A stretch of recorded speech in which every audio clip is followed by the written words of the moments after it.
The history of Jiu-Jitsu and where it began and why. Jiu-Jitsu, translated, is the gentle art. Japanese Jiu-Jitsu, practiced as Judo, was introduced to the Gracie family in Brazil around 1914 by Asai Maeda, who was also known as Konde Koma. Maeda was a champion of Jiu-Jitsu and a direct student of Kona at the Kodokan in Japan. He was born in 1878, became a student of Judo, Kano's Jiu-Jitsu, in 1897. In 1914, Maeda was given the opportunity to travel to Brazil as part of a large Japanese immigration colony. In Brazil, in the northern state of Pará, he befriended Gaston Gracie, an influential businessman who helped Maeda get established. To show his gratitude, Maeda offered to teach traditional Japanese jiu-jitsu to Gaston's oldest son, Carlos Gracie. Carlos learned for a few years and eventually passed his knowledge to his brothers. At age 14, he moved in with his older brothers, who lived and taught jiu-jitsu in a house in Botafogo, a borough in Rio de Janeiro. Following doctors' recommendations, Elio would spend the next few years limited to only watching his brothers teach. One day, Elio was 16 years old. A student showed up for a class when Carlos was not around. Elio, who had memorized all of the techniques from watching his brothers teach, offered to start the class. When the class was over, Carlos showed up and apologized for his delay. The student answered, "No problem. I enjoyed class with Elio very much, and if you don't mind, I'd like to continue learning from him." Carlos agreed, and Elio became an instructor. Elio soon realized that due to his frail physique, most of the techniques he had learned from watching Carlos were particularly difficult for him to execute. Eager to make techniques work for him, he began to modify them and accommodate his weak body, emphasizing the use of leverage timing over strength and speed. Elio modified virtually all the techniques and, through trial and error, created Gracie/Brazilian Jiu-Jitsu.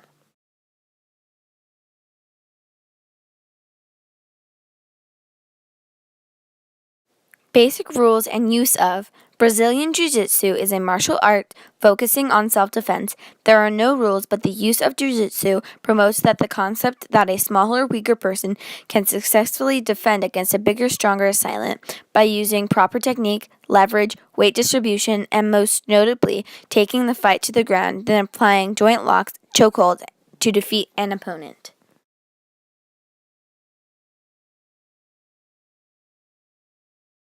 Reason people take part in this activity. People take part in training jiu-jitsu for many reasons. Jiu-jitsu is a great workout. Practitioners use every muscle in the body and at the same time improve cardiovascular fitness. Many people train in jiu-jitsu because of the relationship with the form with men and women that share a passion for this amazing art. Jiu-jitsu is also the most effective self-defense martial art to defend against a bigger, stronger opponent.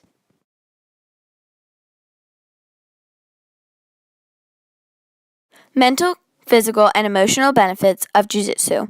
Mentally training Jiu-Jitsu challenges you on a daily basis, being put in many different positions and situations and working on your way out of them teaches you to be mentally strong and fight through the storm to defend yourself.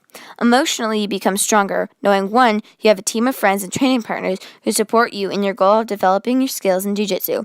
And 2, through consistent training, you develop an emotional strength, knowing that with the techniques of Jiu-Jitsu on your side, you can defend yourself against a bigger and stronger person. Physically, Jiu-Jitsu is a great exercise, and you will burn many calories and stay in great shape.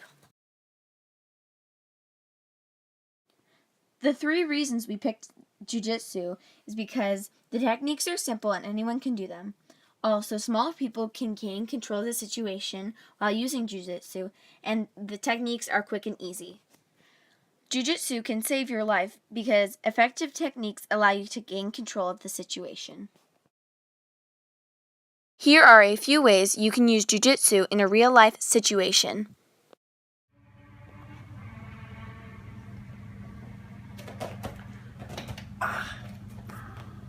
The first move Riley's going to demonstrate is called the shoulder grab defense. What happens is if somebody approaches you and grabs your shoulder, what Riley's going to do is shoot her arm straight up, come down at the elbow, her forearm will be right on my elbow. As she turns up, it locks my shoulder. And that's a shoulder grab defense.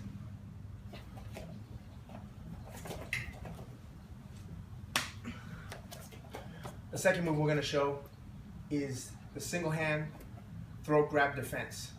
Now in this move, somebody grabs Riley's throat, both hands go to the wrist. She takes a small step with her right foot, a big step with her left foot, and then her armpit goes right above my elbow and she pulls. Good job. That's the single hand throat grab defense.